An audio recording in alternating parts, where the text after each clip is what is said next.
Certo, estamos ao vivo agora. O pessoal deve começar a chegar daqui a pouquinho. Aguardar alguém confirmar para nós o som, para ver se está tudo ok. E já devemos estar aparecendo para o pessoal aí no Facebook. Quem estiver nos acompanhando aí, por favor, dá um toque nas mensagens, alguma coisa para ver se o som está aparecendo bem para vocês aí. Estamos aqui o Dari Beck Filho e o William Nozak. Vamos falar um pouco sobre o balanço da Petrobras, é isso, né, Dari? Estamos ao vivo agora. O pessoal deve começar a chegar daqui a E pouco. é isso, Alex. A gente fomos surpreendidos aí, né? Porque esse balanço trimestral da Petrobras que veio com prejuízo bilionário, né? E muitas pessoas não ficam sem entender muito bem qual é o significado, como é que é isso? Porque, na verdade, o primeiro trimestre, até março, o efeito da questão da pandemia ainda não estava com a força que a gente viu depois, né, com o pessoal fazendo a quarentena, fazendo o isolamento, e realmente houve uma queda muito grande, se percebeu, inclusive, nas refinarias, que havia uma diminuição do consumo, porque começou a aumentar muito a, a, a questão do armazenamento. E em alguns momentos a Petrobras não sabia onde colocar o produto. Mas a gente, então, querendo entender um pouco o que é que significa esse, esses valores e o que é o que é isso, significa, na verdade, esse prejuízo, qual é o interesse também que tem por conta disso, né? A gente convidou, então, aí o William, já é nosso conhecido, ele já esteve aqui com nós numa live, pesquisador lá do Instituto de Estudos Estratégicos em Petróleo e Gás, José Eduardo Dutra, né, e que tem trazido aí vários textos interessantes, que é importante que o pessoal procure ir no link lá conhecer o trabalho que os companheiros lá e companheiras do INEP têm feito. Aí, William, eu passo a bola para ti aí já vi aqui que o pessoal está falando que o som tá bom, né? Já deu para mim ver aqui que está todo mundo escutando. Então, passa a bola para ti aí, tu falar um pouco, mas por que é que deu esse prejuízo aí? O que foi que a Petrobras fez de errado para dar um prejuízo tão grande? Um abraço, William. Obrigado por estar aqui. Boa tarde, Dari. Boa tarde a todos que estão nos acompanhando. Eu que agradeço o convite, sempre um prazer conversar com vocês. Como você disse, Dari, na semana passada, a Petrobras divulgou o balanço com os resultados operacionais e financeiros do primeiro trimestre de 2020. Você aí já apontou, é o balanço de janeiro a março, portanto, é o período que antecede a fase mais severa do isolamento social e da quarentena, e mesmo assim a Petrobras anunciou um prejuízo líquido de 48,5 bilhões de reais. Foi uma queda gigantesca, o pior resultado trimestral da história da Petrobras, e isso aconteceu basicamente em função de uma operação financeira, né? Esse resultado negativo é resultado de uma baixa contábil por conta da realização de um conjunto de impairments que a empresa fez antes de divulgar o balanço. O que são os impairments, Dari? É uma ferramenta contábil que se utiliza para avaliar o grau de recuperação ou de desgaste econômico dos ativos da empresa. Como a indústria petrolífera trabalha com preços que não são controlados, como o preço do barril do petróleo, a taxa de câmbio, como há uma série de equipamentos que sofrem desgaste com o passar do tempo, é prática das empresas do setor realizar essa reavaliação de qual é o valor dos ativos. O que nos chamou a atenção, no entanto, é o fato de que a Petrobras escolheu um momento muito dramático para fazer esse conjunto de impairments, para fazer esse conjunto de reavaliações contábeis, e o fez numa escala muito maior do que outras empresas petrolíferas do setor. Então, só para você ter uma ideia, nós fizemos uma pesquisa lá no INEP, comparando, né, como é que as empresas fizeram a reavaliação contábil para o balanço desse trimestre. A Total, a Exxon, a Sinopec, a BP e a Shell também fizeram operações de impairment, mas essas operações resultaram em reduções do valor de ativos muito menores do que aconteceu aqui no Brasil com a Petrobras, né? Então, na Total, isso significou uma queda de 3 milhões de dólares, na Exxon de 2, só na Petrobras que isso atingiu essa escala monumental. E como a gente vem acompanhando no INEP os balanços da Petrobras e as políticas da empresa, o que tem nos chamado a atenção é que há alguma correspondência entre o calendário de realização dessas operações contábeis de impairments e os calendários de privatização dos ativos da empresa. Então, aí, muito provavelmente, há uma utilização dessa ferramenta que, como a gente sabe, o impairment ele tem que ser realizado em algum momento do ano, mas no caso da Petrobras, o que chama a atenção é que ele sempre antecede o período onde ela anuncia a venda de ativos ou a intensificação do plano de desinvestimentos ou o avanço do plano de privatizações. Então, é uma redução do ganho operacional da empresa que nos parece estar muito orientada para tornar os ativos ainda mais interessantes do que já são para os agentes privados e internacionais que, porventura, podem se interessar por essa compra. Como a gente... William, Perdão. deixa eu só para a gente reforçar, então, o que tu comentaste. O impairment é essa contabilidade aí que é feita e são feitas por todas as empresas que vocês viram. Só que a Petrobras teve um impairment muito maior do que essas outras empresas privadas. E o que tu está falando é que isso possivelmente tem a ver com a venda dos ativos que ela pretende. Mas é isso, será que pois é uma coisa que não tem muita lógica, a gente pensa, né? Do ponto de vista de quem quer valorizar a empresa, mas com o seu castelo branco a gente tem que acreditar nisso mesmo.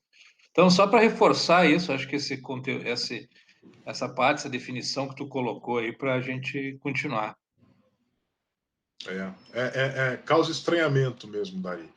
Então, como estava te dizendo, todas as empresas, em algum momento do ano, têm que realizar essa operação, porque é da natureza da indústria reavaliar o valor, né, dos seus ativos. São ativos que têm um preço, um valor que oscila muito em função de variáveis das mais diversas naturezas. Então, em algum momento do ano, a Petrobras teria que fazer isso. A questão que fica em aberto, que chama a atenção, é por que no último período esse tipo de operação contábil sempre antecede o anúncio ou a aceleração das privatizações, né? Como a gente está agora num contexto de desaquecimento da economia internacional, de muitas incertezas, tanto em função da pandemia, quanto em função da própria crise no preço do barril do petróleo, o que a gente imagina é que, por cautela, nesse momento, os atores da indústria energética, da indústria petrolífera, não necessariamente demonstrariam os mesmos interesses em comprar os ativos da Petrobras do que antes da crise, porque está todo mundo reavaliando o cenário.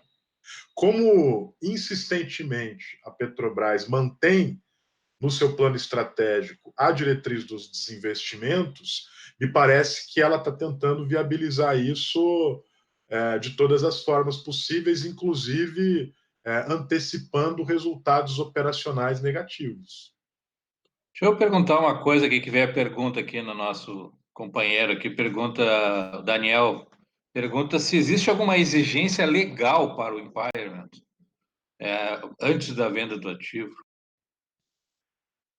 Existe um conjunto de exigências contábeis e jurídicas para a realização dessas operações de impairment, mas não existe uma especificação que indique que isso precise ser realizado imediatamente na véspera da venda dos ativos. A empresa tem autonomia, em tese, para escolher em que momento ela vai realizar essa operação. Inclusive, por se tratar de uma operação contábil, nem sempre todos os dados e as informações dela são publicizadas integralmente. Né? Então, a gente não tem o mapa completo de quais foram os ativos que passaram pelos impairments, por isso que eu estou levantando essa relação como uma hipótese.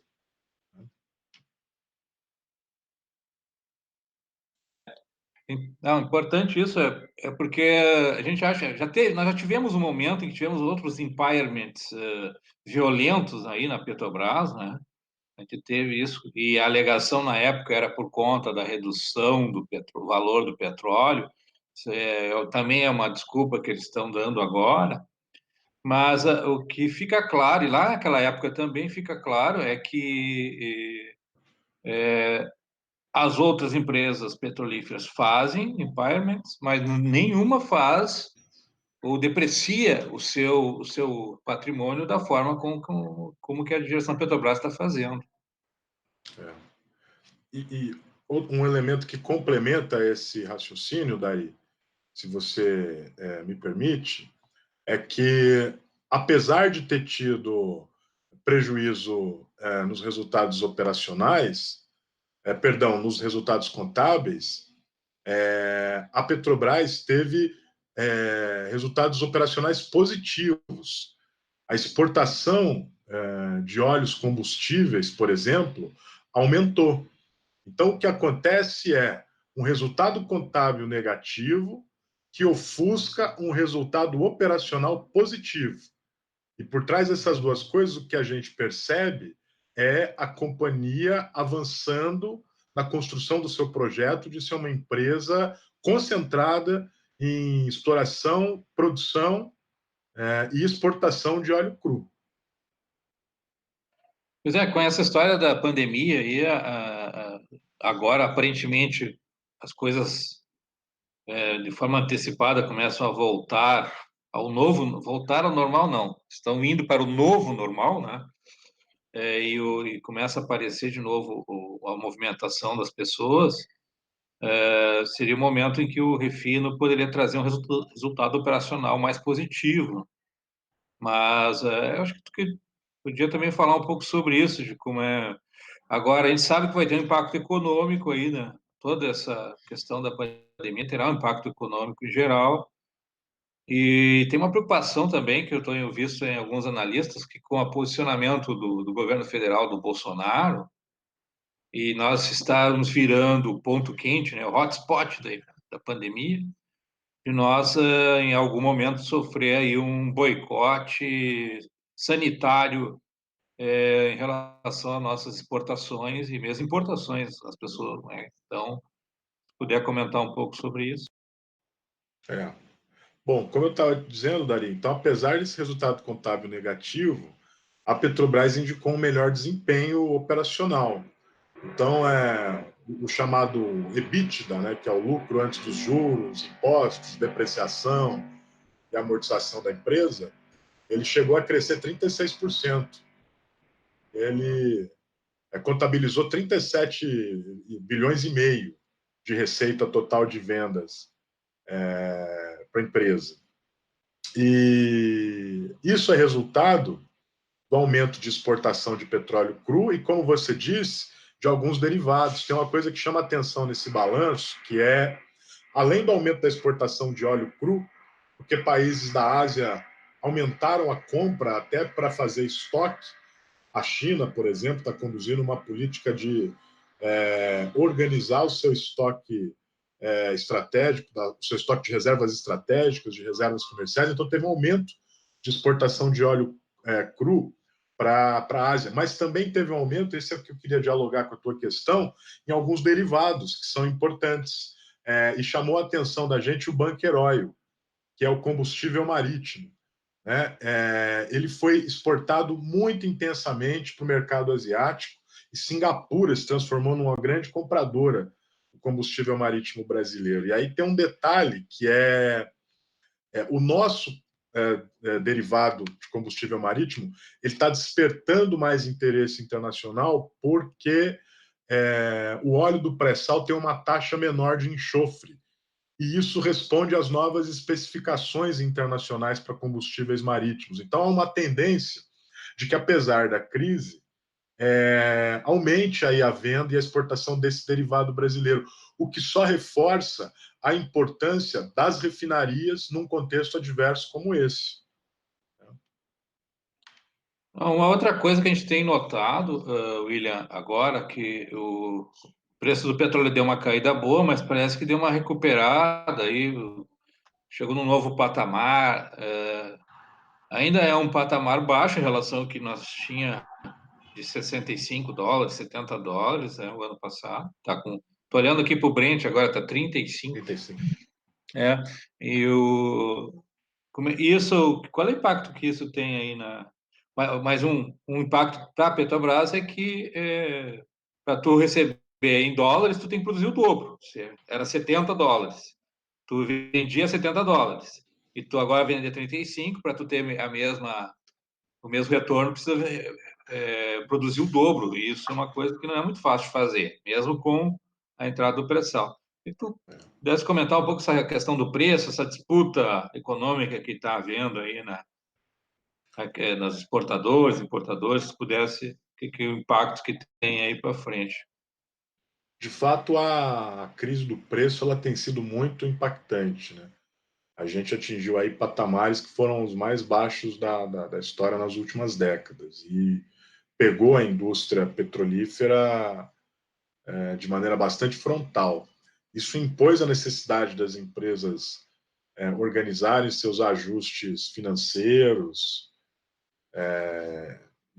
e reorganizar a dimensão da produção. A Petrobras fez a mesma coisa, mas o que a gente percebe é que aquelas empresas que permanecem atuando de maneira integrada no setor têm mais resiliência para lidar com o ciclo de preços no momento de adversidade.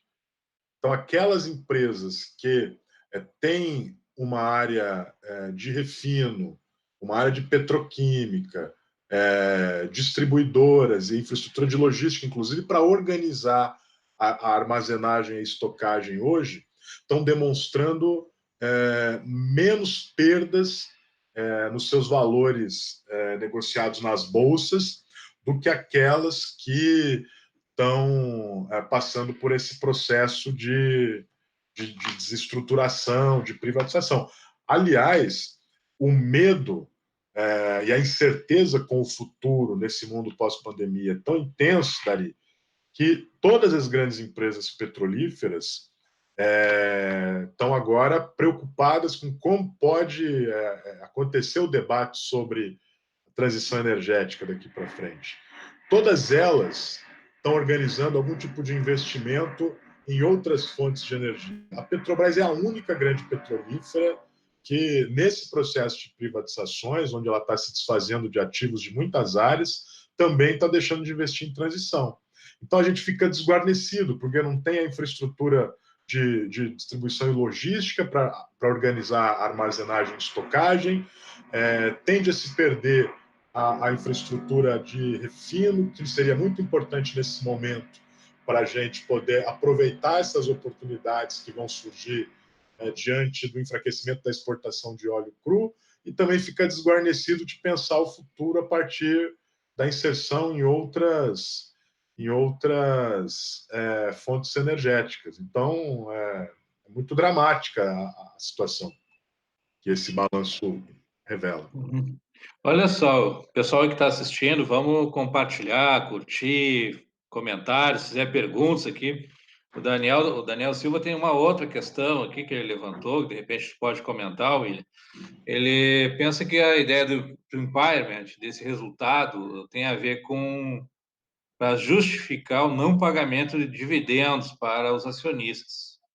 Então, de repente, pode ser reforçar o caixa da empresa através disso. O que tu acha disso? Pode ser um motivo? Pode ser um motivo também. Eu falei dos motivos macroeconômicos relacionados ao plano estratégico, ao plano de desinvestimento, mas essa hipótese também é boa. Ela também deve ter efeitos colaterais microeconômicos, aí relações com esses outros itens que compuseram o plano de resiliência da empresa e que podem servir para legitimar esse tipo de justificativa. Agora, se a gente soma os dois elementos que são complementares, né, fica clara aí a voracidade em implementar o projeto de empresa de AIP, única e exclusivamente. Né? Que a gente viu aí várias declarações, eu mesmo assisti uma outra live com a presença aí da diretora de refino, downstream da Petrobras, onde ela reafirma aí que tem que vender as refinarias, aquele discurso mentiroso que eles dizem que vai melhorar o preço. Eu até botei uma pergunta lá nos comentários, como é que criando 8 monopólios regionais tu vai conseguir diminuir o preço da gasolina? Mas não passaram essa pergunta para ela. Mas ali demonstra que a gestão da empresa está bem, como é que é, bem comprometida com esse desmonte da Petrobras. E por isso que a gente fica desconfiado com esses elementos que tu colocou aí do balanço. Bem, vamos adiante aí, o que mais tu acha que pode comentar para nós? Como tem um outro elemento que eu acho que vale a pena a gente também incorporar nesse debate, que é, como a gente estava falando ali do problema do preço, dada essa necessidade de ajuste da produção, da exportação em função da queda do consumo, que tem sido muito grande internacionalmente, as empresas petrolíferas no mundo inteiro têm contado com apoio muito intenso dos seus ministérios de energia. A discussão que nós fazíamos sobre a importância da política de uma empresa integrada ganhou uma outra dimensão no debate internacional a partir dos resultados desse primeiro trimestre dos balanços das empresas. O que tem se discutido é a importância de uma nova construção de sistemas integrados, que envolvam as petrolíferas, as agências reguladoras, os ministérios de energia. Então, por exemplo, né, na China, como eu já mencionei, se tem implementado um grande plano de armazenagem e estocagem, e as estatais estão fazendo isso com subsídio e apoio do Estado, dos ministérios de energia. Nos Estados Unidos, o Ministério de Energia, a Agência de Energia Americana, organizou um imenso pacote de compra de combustíveis e de petróleo para poder sustentar aí a saúde financeira de uma parte das empresas. Na Rússia, tem se aproveitado a conjuntura para se discutir como é que o Estado pode renacionalizar alguns projetos de logística e duto. Nos fundos dos países do Oriente Médio, ali nos Emirados Árabes e na Arábia Saudita, os fundos soberanos e parte das reservas cambiais têm sido utilizadas, olha que curioso, Dari, para comprar ações de empresas petrolíferas privadas. O Fundo Soberano da Arábia Saudita comprou um montante de ações da Total, da Shell, da Eni e de diversas outras. Então, tem uma reestruturação patrimonial que está acontecendo no setor. E o Brasil está entrando nessa reestruturação patrimonial não como comprador, mas como vendedor. E isso pode, no pós-pandemia, nos colocar num cenário de fragilidade novamente. Né? Então, infelizmente, as notícias não são as melhores. Né? Tem aí o que eu costumo brincar, um terraplanismo petrolífero. Eu acho que o pior vírus que nós estamos enfrentando é o terraplanismo vírus, né? Em tudo que é a área, a gente fica. Tem o que tem de gente que dá pitaco e não sabe do que está falando, ainda mais, e tudo vira uma disputa política, do eu contra eles e tal, não tem uma discussão mais aprofundada e estratégica sobre os assuntos.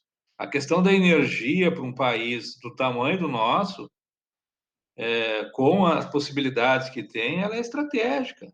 Como é que a gente vai usar essa vantagem competitiva, para usar aí um termo dos antigos liberais aí, que nós somos um país rico em energia e nós estamos entregando o controle dessa energia para o capital internacional, outros interesses que não são interesses do povo brasileiro. Serviria muito bem para a gente alavancar o desenvolvimento humano, o desenvolvimento social do nosso país, né, que era mais ou menos o que estava previsto aí com o Fundo Soberano do Pré-Sal, e infelizmente a opção que está sendo feita, e é uma opção, como o governo é um governo autoritário, ele não discute muito sobre isso, ele vai implementando.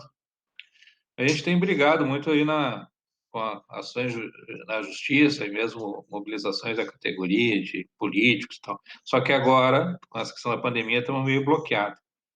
Queria que tu falasse um pouco, William, como é que tu está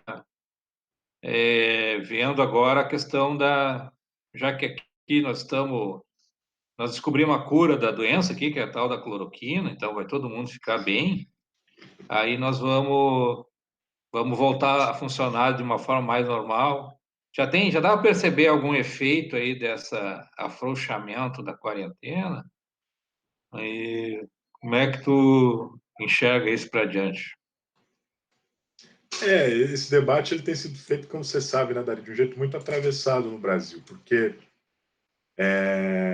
claro, a gente tem um mercado de trabalho que sofre uma série de problemas de desestruturação, de precariedade, e que impõe a necessidade de as pessoas saírem de casa de uma forma muito significativa. Ao lado disso, um governo que tem sido muito insensível para organizar o apoio para que as pessoas possam permanecer em casa, porque ele tem, como nós sabemos, no horizonte uma decisão problemática de priorizar a questão da economia em detrimento da vida, como se a vida não fosse pressuposto fundamental para o funcionamento da economia. E aí o que está acontecendo é um conjunto de pressões para se acelerar o fim do isolamento social e da quarentena, num momento bastante adverso, porque a gente está no pico do vírus, que deve ainda se estender pelas próximas semanas. O número de mortos a cada dia é absolutamente assustador, e tem aí uma incoerência econômica, né, Dari? Porque o governo ele quer impor o fim do isolamento social e da quarentena para fazer aí falar em economês, a curva de oferta funcionar, para a produção voltar ao normal. Mas não adianta ter oferta se não tem demanda. E não tem demanda, ou porque uma parte da sociedade está em casa, ou porque outra parte da sociedade está desempregada ou passando pelas agruras de um processo de desorganização econômica que vem, inclusive, de antes da pandemia e que só se intensifica com ela. Né? Não adianta abrir shopping agora, não adianta abrir loja, porque a quantidade de pessoas para consumir vai ser menor. Eu achei curioso, esses dias aí eu vi a notícia, aquele empresário, dono do Madeiro, que era um dos que defende o fim do isolamento social, com um argumento nefasto de que ia mesmo morrer, na época ele falou 7 mil pessoas, né? Triplicou esse número, que a gente já tem que lidar com isso. Eu tenho dito nas minhas redes sociais que agora temos uma nova medida da mortandade. Hoje nós vamos chegar a 3 madeiros de mortes do Covid. Eu É te ri para não uma, chorar. Né? não, é uma 3 madeiros. brincadeira, mas é para denunciar esse tipo de visão nefasta é a questão da necropolítica que a gente estava comentando. É Estou verdade. aqui, é que está chegando aqui uma tempestade aqui no meu apartamento, aqui está chovendo para caramba. Mas vamos lá, vamos ver se não vai derrubar a nossa internet, né? Até agora estamos Mas bem. só para lembrar, Dari, a gente está chegando a 3 madeiros de morte, e esse mesmo empresário foi na imprensa nos últimos dias reclamar que ele abriu as lojas e não está conseguindo vender, porque não tem gente indo na loja comprar. É isso, é uma irracionalidade econômica por trás desse desejo de priorizar o lucro em detrimento da vida, que acaba andando na contramão do próprio lucro. É uma coisa impressionante. Não, é aquilo que nós estávamos comentando, que o nível de conhecimento das pessoas já tem estudos antigos sobre os efeitos que tem pandemias na questão da economia. Eu li alguns estudos que se basearam na gripe espanhola, nos Estados Unidos, né, da forma como agiram prefeituras, lá como é uma federação mais estrita, assim, as ações são muito locais, né? Elas têm um efeito muito local. E ficou claro ali no estudo dos que eles fizeram que aqueles que tinham feito um isolamento mais forte no início do processo, o que optaram para isso assim que começou a aparecer as mortes, depois como é que é a recuperação da economia daquele local, nível de emprego, nível de desemprego, crescimento do PIB, tudo teve um efeito melhor do que aqueles que deixaram a coisa rolar, digamos assim, e as pessoas morrerem, porque tu acaba causando isso com um nível muito alto de mortes, o medo das pessoas de sair, tu vai desarticulando cadeias produtivas, dependendo onde. Aqui no Rio Grande do Sul, nós estamos com um problema sério com os frigoríficos. Se tu pegar a cidade principal, tirando Porto Alegre, capital, né? Mas as principais cidades hoje que estão com contaminação, Passo Fundo, por exemplo, que é a segunda, hoje, se não me engano, hoje passou as mortes de Porto Alegre. O problema foi os frigoríficos. Os frigoríficos da JBS, da Minuano, eles ficaram, no momento que iniciou o processo, não implementaram políticas de prevenção e viraram focos da doença. Inclusive, uma cidade aqui perto de Porto Alegre, São Leopoldo, que é uma cidade que estava fazendo um bom bloqueio, mas também está com nível alto, eu fui descobrir que o problema foi o quê? Um frigorífico que tem lá na JBS também, que virou um foco, né? Então, a gente meio desviou um pouco do assunto aí, mas é que esse assunto é uma coisa que está... Voltamos àquela história do terraplanismo, da falta de planejamento, da falta de uma visão curta, né, nossa elite econômica, e uma parte dela, uma parcela dela, em relação do que deveria ser feito e que infelizmente não estão tocando. Vamos lá, pessoal. Quem tiver perguntas aí vai colocando. Enquanto isso, o William pode comentar um pouco mais aí sobre essas questões aí que a gente está. Esse cenário que a gente está discutindo aí, Dari, ele está colocando uma questão para toda a sociedade pensar, que é como é que vai se organizar nesse mundo pós-pandemia, que a gente não sabe direito onde é que vai se desenhar, mas como é que vão se conformar os padrões de produção e de consumo, né, daqui para diante. Aí a energia é um elemento central nisso. A gente está num momento muito importante para a discussão da energia e do petróleo, porque com essa baixa do preço, a gente tem, por um lado, menos incentivo para a substituição dos hidrocarbonetos e para a discussão da transição energética. Mas, por outro lado, com a pandemia, tem uma sensibilidade maior para problemas de saúde, problemas climáticos, problemas ambientais, o ativismo dos fundos verdes, que tem atuado muito intensamente. Então, nesse ambiente, o que está se conformando, a gente não sabe, né, para onde vai, para onde é que o pêndulo vai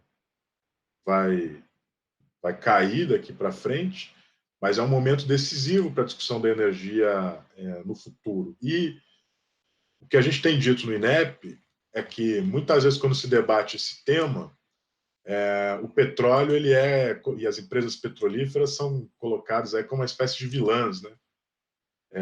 Mas a gente tem problematizado essa questão porque a indústria petrolífera certamente vai ser uma protagonista importante da construção dessa transição energética.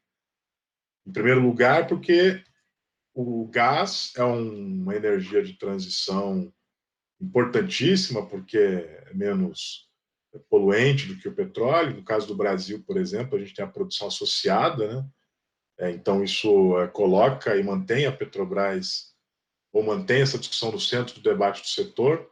Tem também toda a discussão aí em torno da reorganização dos marcos do gás no Brasil e da saída da Petrobras, que é problemática. E, além disso, nesse mesmo processo aí, tem o peso dos investimentos que as petrolíferas vão fazer nessas outras fontes energéticas e como é que elas vão reorganizar as suas atividades daqui para frente. Então, estão todas aí olhando com atenção esse cenário para desenhar suas estratégias para o futuro. Está tendo aqui, ó, na janela de casa, um fora Bolsonaro. Não sei se está vazando o áudio para vocês aí, mas começou um panelaço aqui. Eu ouvi aí, né? Tu tá falando aonde, William? Só pra gente... Eu estou de São Paulo. São Paulo? São Paulo já tá fazendo fora Bolsonaro? Tá bom. Vamos lá. Aqui o bolsonarismo é mais perigoso.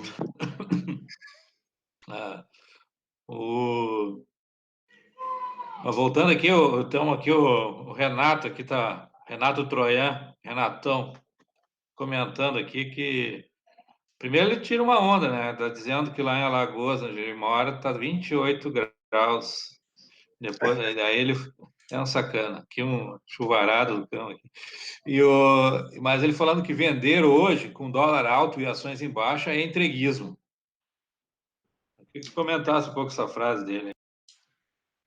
É o pior momento do ponto de vista macroeconômico para fazer a venda desses ativos. Então, quando a gente olha para o balanço, para as ações da Petrobras,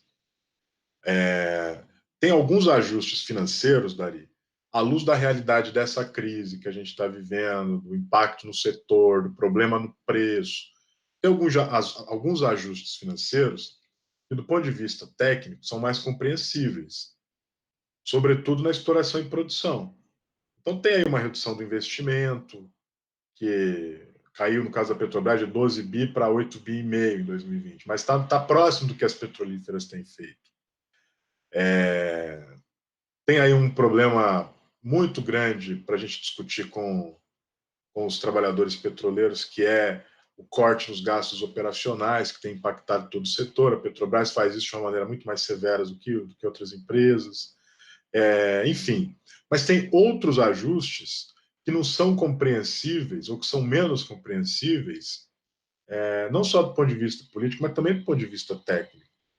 Depois do anúncio da pandemia e do começo do isolamento social, a Petrobras já divulgou uma série de comunicados, notas para o mercado, dando continuidade à venda das refinarias, à venda das ações remanescentes da TAG, à venda das ações da Gaspetro, à venda das atividades de comercialização e distribuição na Colômbia e no Uruguai, a venda das usinas de Camaçari e de Canoas, aí, o desmonte das 4 eólicas lá de Guamaré, no Rio Grande do Norte, a venda das ações da BS Bios, né? Impacta aí a usina de biodiesel de Passo Fundo, a de Marialva, deu continuidade à hibernação da araucária, nitrogenados, enfim, tudo isso num cenário de preço baixo, câmbio desvalorizado e com aceleração de impairments que vão fazendo com que esses ativos sejam vendidos quase que na bacia das almas. Então, assim, é uma posição de visão estratégica empresarial restrita e de visão estratégica nacional nula, eu diria. Mas é um reflexo do que é o governo Bolsonaro, né? Se ele não se preocupa nem com a vida do povo brasileiro, né? Se daí como ele diz, ele não é coveiro para ficar se preocupando com as mortes dos brasileiros. Ainda mais imagina ter um projeto de país, né? Ela é uma coisa muito. Estamos num momento muito complexo, para dizer o mínimo, assim, da nossa vida aqui enquanto país. Como é que a gente vai sair disso?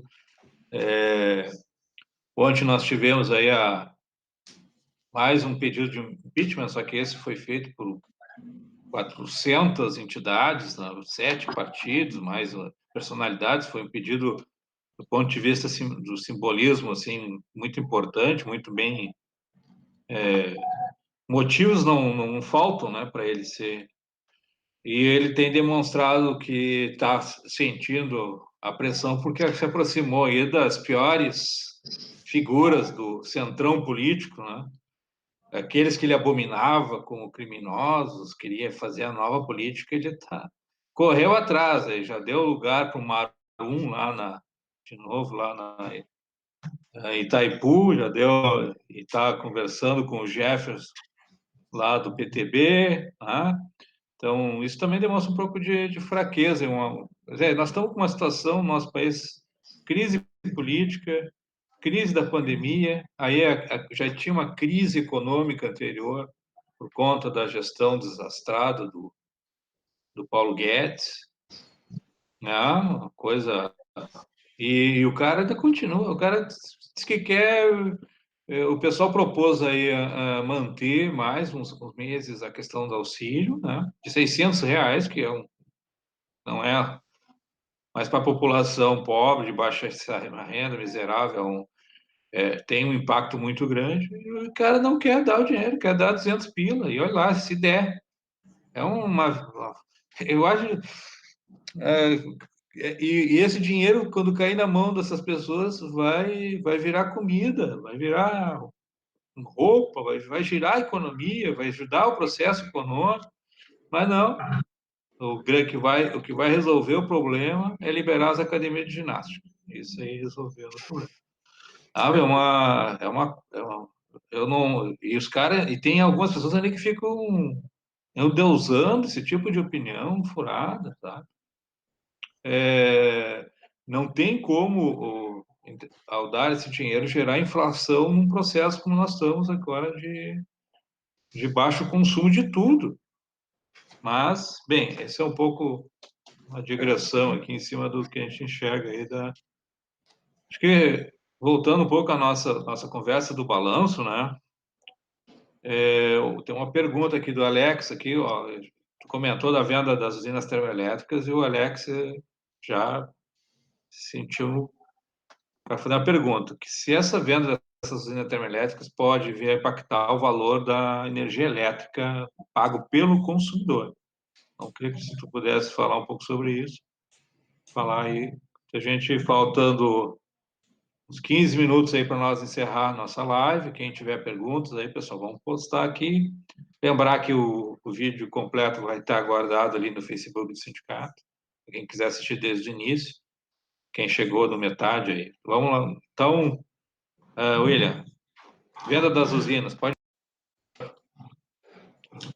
Vai precisar observar caso a caso. A gente não fez ainda no INEP um estudo mais detalhado do impacto em Camaçari e em Canoas, onde estão as duas termoelétricas que vão ser vendidas, mas pela experiência histórica de quando isso acontece, pelos exemplos que a gente tem de outros lugares, a possibilidade de aumento do preço da energia para o consumidor final e da queda na qualidade do serviço é sempre uma constante, sempre existe, né?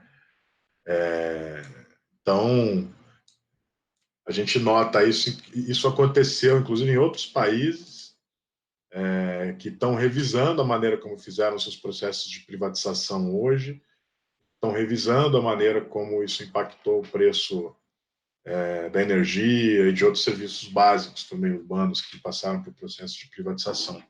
Então, infelizmente, é um risco, sim.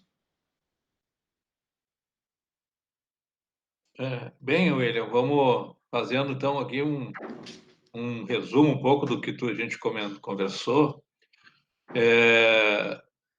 O, o grande motivo do prejuízo aí nesse primeiro trimestre foi a questão do impairment que a Petrobras fez, que outros petroleiros fizeram, mas nenhuma delas fez do tamanho que a Petrobras fez, o que é uma coisa que nos deixa com várias pulgas atrás da orelha, e tendo em vista que a empresa ainda insiste no seu processo a gestão da empresa ainda insiste no seu processo de desmantelamento da estrutura da empresa.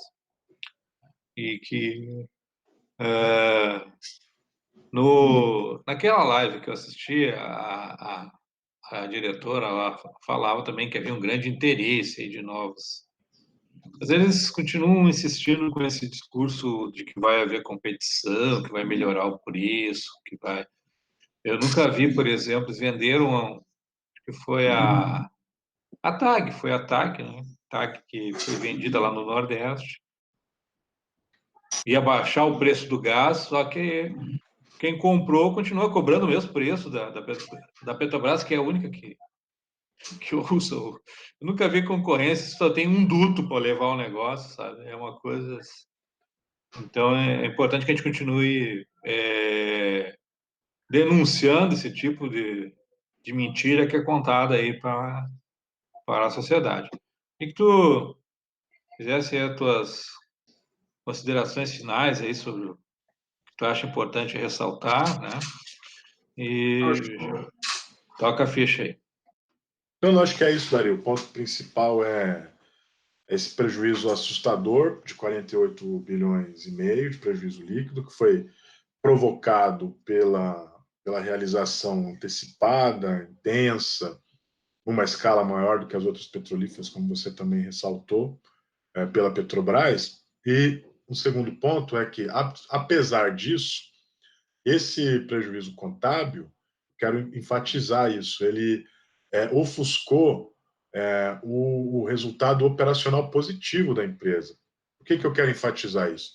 Porque a Petrobras ela é uma empresa lucrativa e rentável, com alta capacidade de produção. Às vezes, sobretudo no noticiário financeiro, quando se dá destaque só para o prejuízo contábil, há uma intencionalidade política de esconder que a Petrobras é uma grande empresa do setor. Então, o ganho operacional da empresa cresceu 36%, foi algo em torno de 37 bilhões e meio.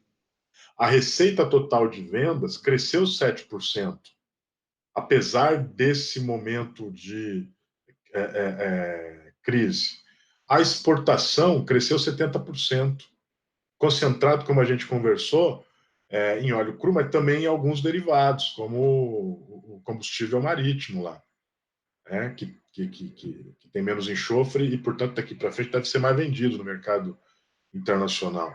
Então, a Petrobras é uma empresa que dá lucro, ela é uma empresa que tem derivados que são importantes para esse próximo momento que a gente vai viver daqui para frente, e ela tem fronteiras a partir das quais ela pode se expandir, potencialidades que podem ser melhor utilizadas, é claro, desde que a empresa não seja conduzida com um horizonte, como foi dito aí, tão entreguista e despreocupado com o papel que ela deve ter, tanto para o setor quanto para o país como um todo.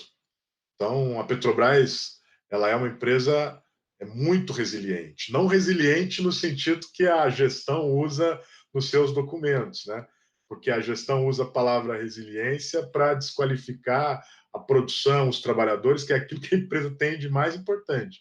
Mas ela é resiliente a ponto de, num momento de adversidade como esse, mesmo com a gestão fazendo impairment de maneira problemática, ela gerar receita, aumentar a venda e exportação.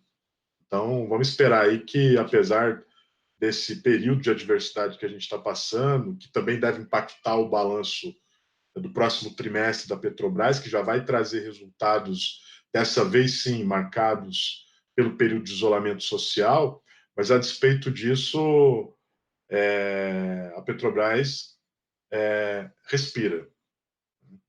Não da maneira que a gente gostaria, mas ela. Tá certo. Apareceu uma pergunta aqui do Renato também. Tá lá curtindo temperatura boa lá de Maceió. Ele queria saber um pouco se tu sabe como é que estão os funcionários da distribuidora, da BR, após a privatização, o que tu pode contar sobre isso? Que era uma empresa que estava lucrando muito, né? E depois da privatização nós tivemos não saber muito sobre ela.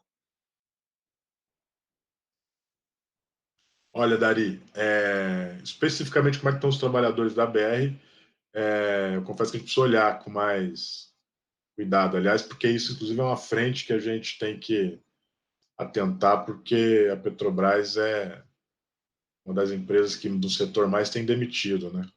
A FUP sistematicamente divulga esses dados, de 2014 a 2019, ela demitiu mais de 10 mil trabalhadores efetivos, mais de 250 mil terceirizados, e olhar para como é que isso está impactando a vida desses trabalhadores depois do processo é importante. Então, eu peço desculpas, eu não sei como é que está especificamente no caso da BR, mas vamos atentar para isso daqui para diante. Tá bom, é que nós tivemos, na época, tinha uma notícia que houve um rebaixamento, né? Os trabalhadores estavam sem acordo coletivo, e daí houve um rebaixamento para a convenção coletiva aqui no nosso estado, né? Não tem um quadro nacional, e que os trabalhadores que tinham o salário mais alto foram convidados a optar entre a redução salarial e a saída da empresa. Foi essa a opção que foi dada para as pessoas. Então, a gente imagina que a situação não tenha. E um outro fato que aconteceu interessante aqui foi que a BR aqui, BR, eu estou meio chateado de usar esse nome, porque na verdade BR não tem mais nada, mas a distribuidora aí, então, a gente soube também que teve um momento ali por fevereiro, antes do Covid e tal, que ela estava comprando gasolina do polo petroquímico, que o polo petroquímico vende gasolina, e não comprando a refinaria. Olha só, é que é uma coisa também que é uma empresa de petróleo do porte da Petrobras não ter um braço de distribuição é algo assim que é algo que não, bem, só mesmo numa visão entreguista como essa. Bem, William, estou te agradecendo aí pela tua participação aí, né? Eu acho que foi importante aí os esclarecimentos que tu trouxe. Deixa eu te fazer uma última palavra aí, certo? Eu vou cuidar da minha chuva aqui para ver se não está acontecendo nada errado aqui. Não, eu que agradeço, Daria. Sempre, como eu disse no começo, um prazer conversar com vocês. E a gente segue acompanhando aí no INEP a Petrobras, o que está acontecendo com o setor. Queria convidar aí quem está assistindo a gente para visitar o site do INEP, www.inep.org.br. Lá tem os nossos materiais, artigos, textos, livros, e a gente tem tentado aí produzir uma perspectiva de leitura do setor de óleo e gás que seja diferente daquela que é tradicionalmente feita pelo mercado, e é uma leitura comprometida aí com os interesses da sociedade brasileira. Então, meu abraço aí, Dari, para você, para todo mundo. Estamos à disposição e cuidem-se todos aí. Certo, seu William. Cuide-se também aí, porque aí é um dos lugares que está pegando o negócio. Então, te cuida aí, cuida da tua família, fica em casa o máximo que puder, certo? Agradecer aí os companheiros e companheiras que assistiram, né? Lembrar que o vídeo completo vai ficar no Facebook do sindicato, quem pegou só um pedacinho, quiser ver de novo e tal, e se tiver alguma dúvida aí que a gente não respondeu durante o vídeo, pode mandar para nós, que a gente repassa aí para o William. reforçar essa questão de visitar lá o site do INEP, né? www.inep.org.br.